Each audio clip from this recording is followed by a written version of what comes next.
Ya, nah ini, apakah perlu registrasi atau isi formulir kunjungan terlebih dahulu sebelum berkunjung ke perpustakaan? Monggo. Baik, untuk saat ini sudah tidak perlu registrasi atau isi formulir, jadi kalian langsung saja ke perpustakaan dan kuotanya kita batasi hanya 150. Gitu, Pak Ari. Oke, berarti bisa langsung datang ke perpustakaan dengan ketentuan membawa KTM, kemudian bawa HP yang sudah terinstall dengan Peduli Lindungi tadi itu ya. Jadi Harus sudah sudah tidak vaksin. ada lagi untuk ngisi formulir dan macam-macamnya. Terima Ya. kasih Bu Nui, barangkali itu sudah sangat jelas ya. Itu. Monggo kita persilakan kepada teman-teman sekalian jamaah VLC untuk memberikan pertanyaan. Bertanya bukan karena tidak bisa, tapi setidaknya untuk menyapa para narasumber yang mempesona. Begitu barangkali ya. Kita lanjutkan ke pertanyaan selanjutnya. Nah, ini pertanyaannya adalah apakah pengembalian buku perlu membawa KTM? Jadi kalau hanya sekedar saya ingin mengembalikan saja tidak untuk masuk atau mungkin baca di tempat. Apakah pengembalian buku saja perlu membawa KTM? Monggo Bu Nui dan Bu Heti. Baik, untuk pengembalian buku apa perlu membawa KTM? Jadi kalau seumpama buku yang dikembalikan itu pinjamannya sendiri dan tidak perlu masuk ke perpustakaan, tidak apa-apa, tidak membawa KTM ya. Tapi kalau bisa KTM harus selalu dibawa ya. Jadi seumpama kalau ada titipan buku dari temannya untuk mengembalikan, lebih baik membawa KTM. Jadi biar tidak membingungkan petugas ya. Jadi untuk pengecekan peminjaman buku agar bisa kita lihat dari peminjaman mahasiswa yang titip buku untuk dikembalikan ya. Jadi KTM harus tetap dibawa. Mungkin itu Mas Hari. Ya, terima kasih Bu Heti. Ada tambahan dari Bu Nuhi barangkali? Cukup jelas ya barangkali ya Bu Nuhi ya. Sudah cukup jelas. Sudah Mungkin jelas. bagian sirkulasi mau menambahkan. Monggo, sirkulasi barangkali. Bu Samida atau Bu Amira silakan. Terus nanti enggak itu tanya Mbak persiapan. Baik Mas Ari. Oke, Bu Samida silakan Bu Samida monggo. Kalau selama ini saya itu biasanya kan piketnya di hari Senin ya. Ini rata-rata memang harus wajib bagi yang mengembalikan buku itu wajib membawa KTM karena kalau dicek kembali itu kan sudah otomatis di oke gitu sudah tidak bisa mengetahui buku itu. Kadang kan mahasiswa itu kadang tertukar dengan mahasiswa yang lain bukunya maksudnya itu. Jadi kalau menunjukkan KTM-nya dia, jadi bisa tahu pinjamannya itu apa saja dan nomor reknya itu kadang juga tertukar dengan nomor rek temannya. Jadi lebih baik, lebih amannya ya bawa KTM. Seperti itu.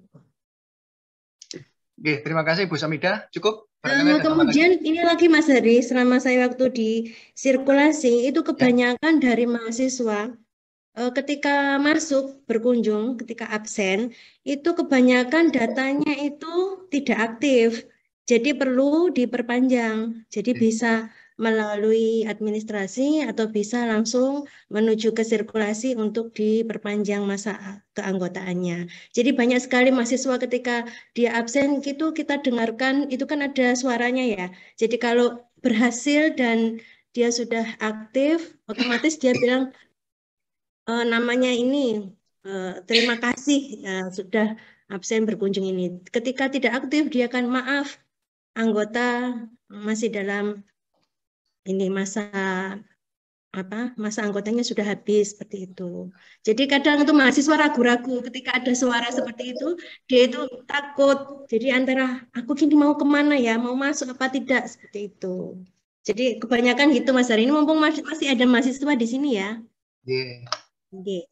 Terima kasih. Terima kasih Bu Samida. Barangkali prinsipnya memang sebetulnya untuk pengembalian buku KTM tidak terlalu dibutuhkan, tapi untuk antisipasi dan juga barangkali di masa pandemi ini ketika kita melakukan kunjungan masuk di kampus itu juga kayaknya sih KTM ini sangat penting ya saat-saat ini ya. Jadi mungkin paling terbaik bagi kita ya tetap menunjukkan KTM. Barangkali ada hal-hal yang sebetulnya di luar prediksi kita. Terima kasih tambahannya Bu Samida. Ini ada pertanyaan barusan masuk ini, luar biasa ini pertanyaannya. Pertanyaannya agak, mungkin ini dari teman-teman Saintek atau mungkin dari FISIP ya. Jadi kapan perpustakaan kampus 2 dibuka layanan? Begitu pertanyaannya. Ini yang bisa menjawab barangkali ya Bu Kapus, Bu Sekretaris, atau Bu Nuhi, atau mungkin Bu Eti ya. Ya. Mungkin Bu Umir. Ya, pertanyaan dari teman-teman yang ada di kampus 2. Kapan perpustakaan kampus 2 dibuka layanan? Monggo Bu Umir masih ada ya? Bu Umir monggo penyerahan barangkali. Baik, terima kasih Pak Hadi. Terima kasih atas pertanyaannya. Terkait perpustakaan di kampus 2. Tentunya kita sedang menunggu SK untuk pembukaan perpustakaan di kampus 2 ya. Maksudnya kami belum menerima instruksi saya langsung kapan itu mulai dibuka, tapi bahwa kami sudah mulai mempersiapkan semua keperluan terkait pembukaan perpustakaan di kampus 2 ini.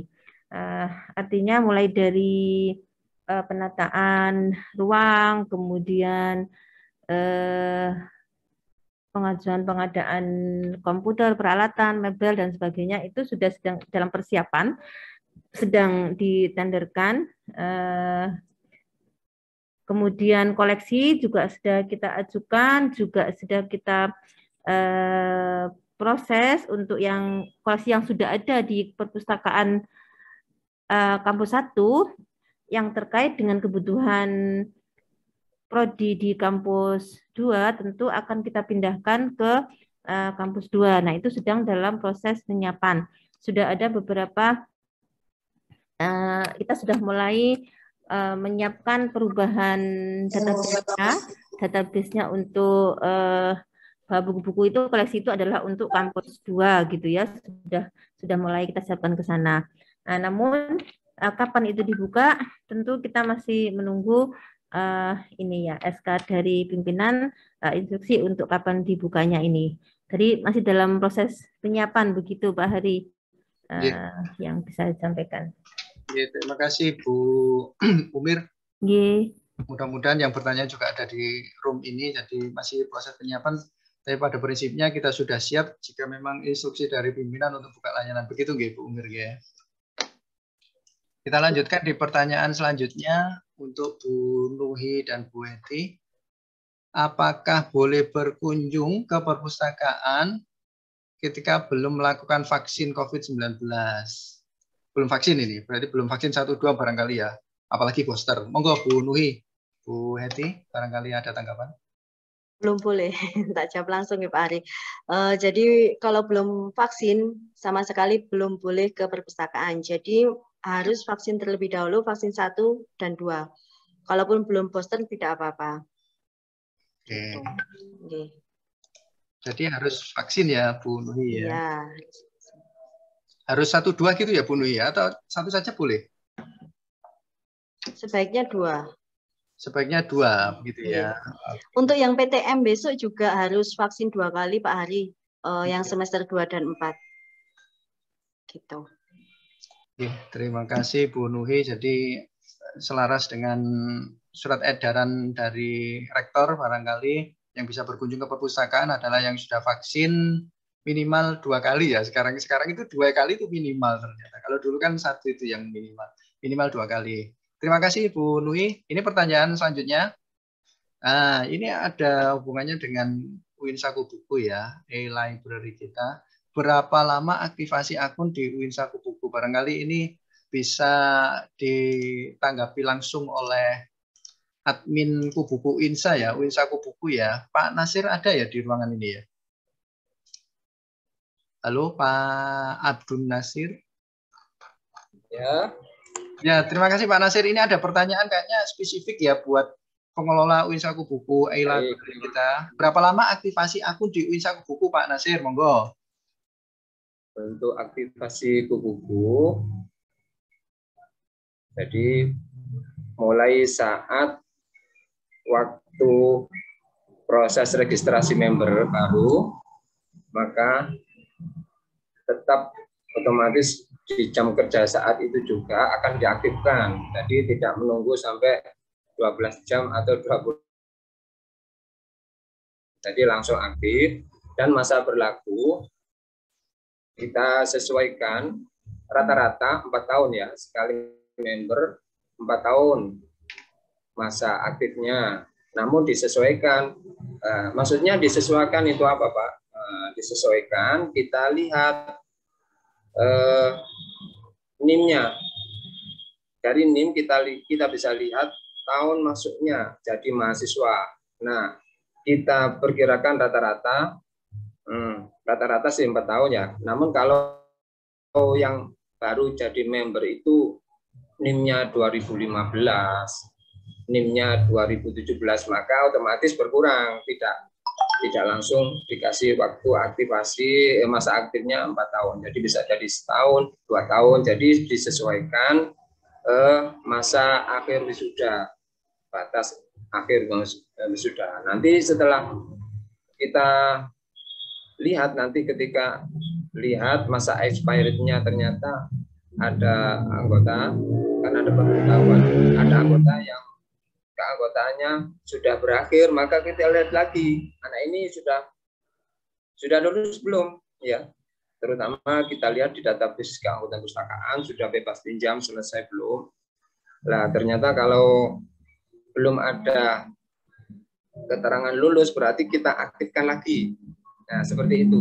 Jadi keaktifan anggota tetap kita usahakan selalu diupdate, selalu diaktifkan ya, tidak dikeluarkan walaupun expired, terkecuali member tersebut sudah diputuskan sebagai lulus ya, sudah diputuskan lulus, maka otomatis kita keluarkan dari keanggotaan member buku. Jadi seperti itu Pak Ari.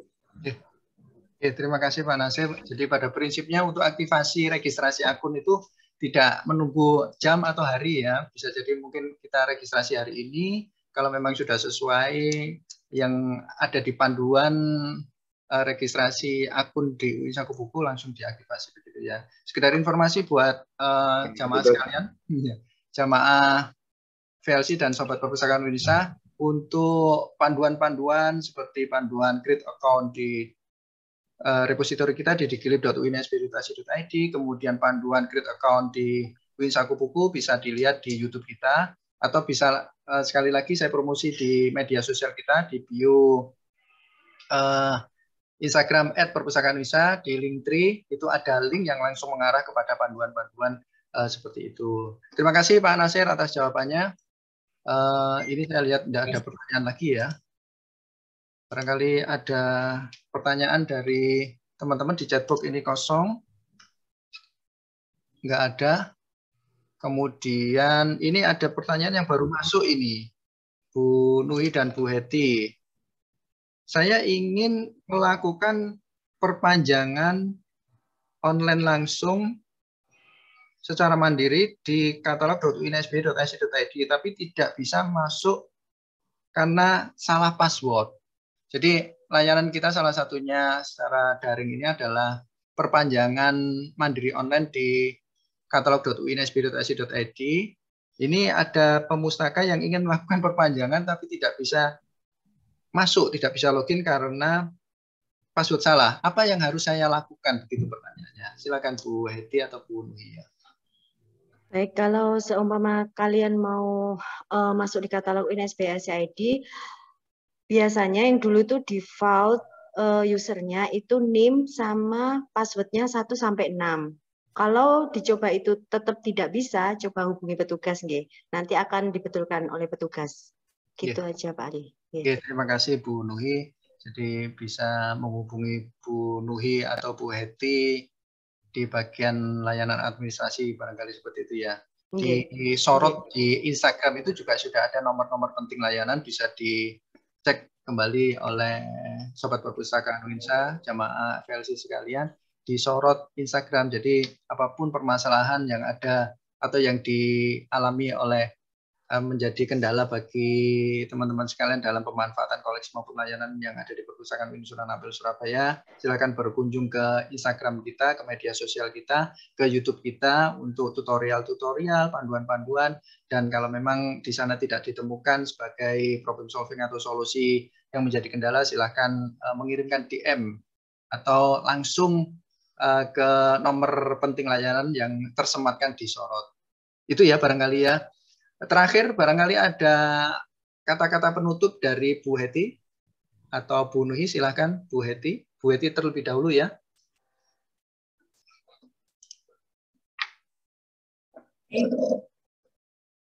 Mungkin berarti ini sudah ada ini Mas ya, pertanyaan lagi Mas ya. Sudah tidak ada kayaknya ini. Sebagai ya, kami mohon maaf ya apabila ada kekurangan dari kami sebagai narasumber untuk PLC yang ke-15 ini. Semoga untuk PLC yang berikutnya nanti jamaah PLC-nya tambah banyak ya. Untuk yang saat ini yang ikut 38 ya Mas ya. Mungkin minggu depan insya Allah lebih banyak lagi. Amin. Amin. Dari saya mohon maaf apabila ada salah kata ya. Ucapkan terima kasih. Wassalamualaikum warahmatullahi wabarakatuh. Waalaikumsalam warahmatullahi wabarakatuh. Ada closing statement dari Bu Nuhi, barangkali monggo Bu Nuhi. Nggak ada Mas, langsung saja. Pak Harimawan closingnya. Langsung saja kemana ini? Langsung saja Pak Hari yang closing. Oke, terima kasih diucapkan kepada Bu Nurul Hidayah SOS dan juga Bu Heti Irma Suryani STHI MM selaku narasumber hari ini. Luar biasa pencerahan yang diberikan. Jadi saya harap mudah-mudahan apa yang disampaikan oleh beliau narasumber berdua ini menjadi tambahan ilmu pengetahuan dan juga wawasan tentang pemanfaatan layanan dan koleksi yang ada di Perpustakaan UIN Sunan Ampel Surabaya. Kepada para jamaah VLC, para sobat Perpustakaan UINSA, teman-teman sekalian peserta VLC ke-15 ini, sekali lagi diucapkan terima kasih atas partisipasinya. Jangan lupa untuk selalu mengikuti kegiatan bertajuk VLC Perpustakaan UINSA yang diadakan setiap minggu, bisa hari Selasa, bisa juga hari Kamis, bisa juga hari Jumat, tapi untuk jadwal konkret, jadwal pastinya silahkan dicek di website kita uinsb.ac.id/study/perpustakaan atau di Instagram kita @perpustakaanUINSA. Bagi teman-teman sekalian yang memang menginginkan untuk mendapatkan sertifikat, silahkan mengisi di Google Form atau di link yang sudah disematkan di chatbox ya, dipersilahkan. Barangkali itu yang bisa saya sampaikan. Saya selaku moderator hari ini, mangan kupat paling enak nganggo sayur santen, mbok pilih wonten lepat nyuwun ngapunten. Wallahul muwaffiq ila aqwamit thoriq. Wassalamualaikum warahmatullahi wabarakatuh.